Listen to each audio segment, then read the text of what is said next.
के साथ रागिनी सिंह। रुक करेंगे खबरों की ओर, लेकिन उससे पहले हेडलाइंस पर एक नजर। सपा संरक्षक के स्वास्थ्य को लेकर राहत भरी खबर। 2 दिन से ऑक्सीजन लेवल पर भी पाया गया नियंत्रण। पटरौना में ओपी राजभर का मंत्री अनिल राजभर पर निशाना, कहा लीडर और लोडर में होता है फर्क। वृंदावन के भूरीवाला आश्रम पर कब्जे को लेकर संतों के 2 पक्ष भिड़े। दोनों पक्षों में जमकर चले लाठी डंडे। लखनऊ दिल्ली हाईवे पर बड़ा हादसा, ट्रक में जाकर घुसी तेज रफ्तार बस। कई लोग गंभीर रूप से हुए घायल। और अब खबरें विस्तार से। सुभाषपा के राष्ट्रीय अध्यक्ष ओम प्रकाश राजभर कुशीनगर के पटरौना क्षेत्र में आयोजित एक कार्यक्रम में पहुंचे, जहां उन्होंने सपा अध्यक्ष अखिलेश यादव पर जमकर निशाना साधा। उन्होंने कहा कि अखिलेश यादव दुनिया को धोखा देने में माहिर है। अखिलेश अगर हमें धोखा ना देते तो विधानसभा चुनाव में हम और भी सीटें जीतते। यूपी सरकार के मंत्री अनिल राजभर के आरोप पर ओपी राजभर ने जवाब देते हुए कहा कि लोडर और लीडर में अंतर होता है। राजभर समाज की समस्याओं को कोई नेता सदन में नहीं उठाता। सदन में राजभर समाज की समस्याओं पर सदन में घिघी बन जाती है। साथ ही गठबंधन को लेकर ओपी राजभर ने कहा कि वक्त बताएगा कि हमारा गठबंधन किसके साथ है। देखिए, एक लीडर होता है, एक लोडर। अब लोडर लीडर की तुलना करना चाहे तो बड़ा अंतर है। और आप देख रहे हैं कि 26 तारीख से जिस तरह का रथ यात्रा का समर्थन, चाहे वो अम्बेडकर नगर का रहा हो, चाहे बनारस आजमगढ़ रहा हो, चाहे गाजीपुर रहा हो, चाहे आपके बस्ती रहा हो, बलरामपुर रहा हो, गोंडा रहा हो, अभी आपके देवरिया रहा हो, आज हम कुशीनगर हैं, कल हम मैनपुरी रहेंगे, परसों मिर्जापुर रहेंगे। जिस तरह का अपार जन समर्थन मिल रहा है, तो कुछ लोगों की सियासत खत्म हो रही है। हिम्मत तो है नहीं है कि कोई जबान खोल दे। एक समान शिक्षा, अनिवार्य शिक्षा। यूपी में आप देख लीजिए, मुलायम सिंह और मायावती जी, सपा बसपा 36 का आंकड़ा था, लेकिन 63 हो गए। ये इतिहास है राजनीति का।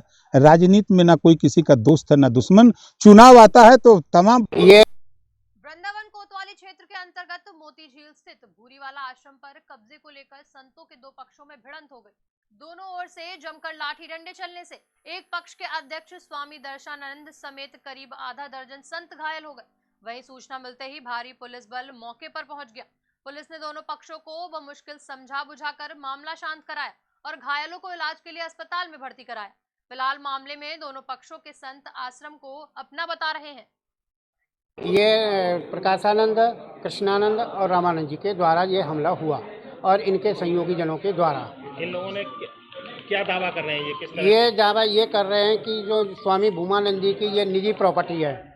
स्वामी भूमानंद जी आजीवन अध्यक्ष हैं।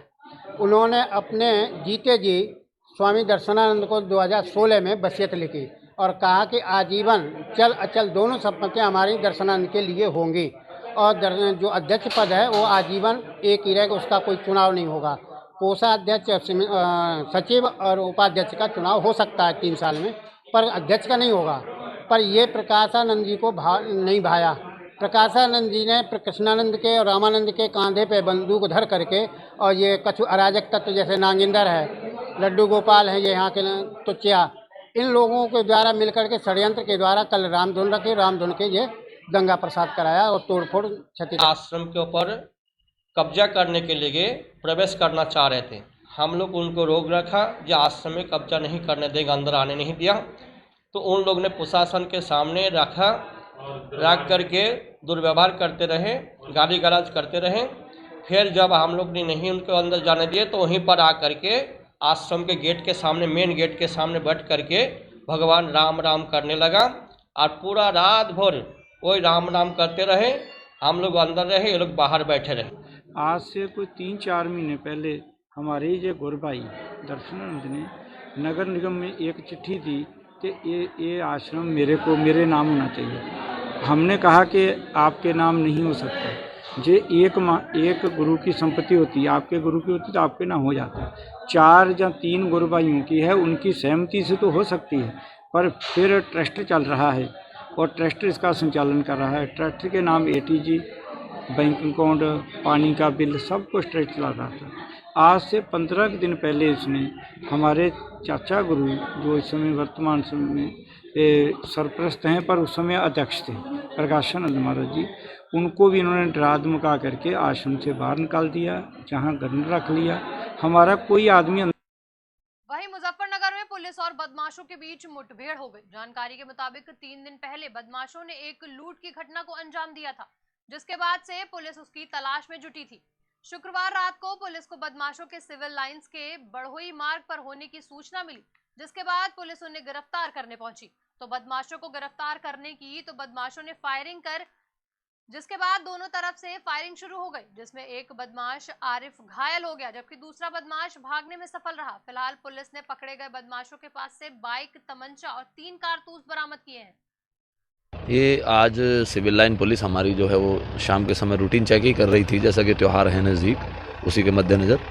और तभी 2 युवक मोटरसाइकिल पर आते दिखाई दिए। पुलिस ने जैसे ही वो, चूँकि नंबर प्लेट उस पर नहीं थी मोटरसाइकिल पर, तो उनको रोकने का जैसे इशारा किया, तो उनको लगा कि पुलिस ने उनको रोका, तो उन्होंने पुलिस के ऊपर जानलेवा फायर किया। और अभी जो उनसे बात हुई है तो उन्होंने अपने पर्स की पहचान भी की है। ये वही पर्स है, उसमें कुछ पैसे भी बरामद हुए हैं और इसके पास से एक अवैध तमंचा और उसी घटना में वही मोटरसाइकिल यूज़ हुई।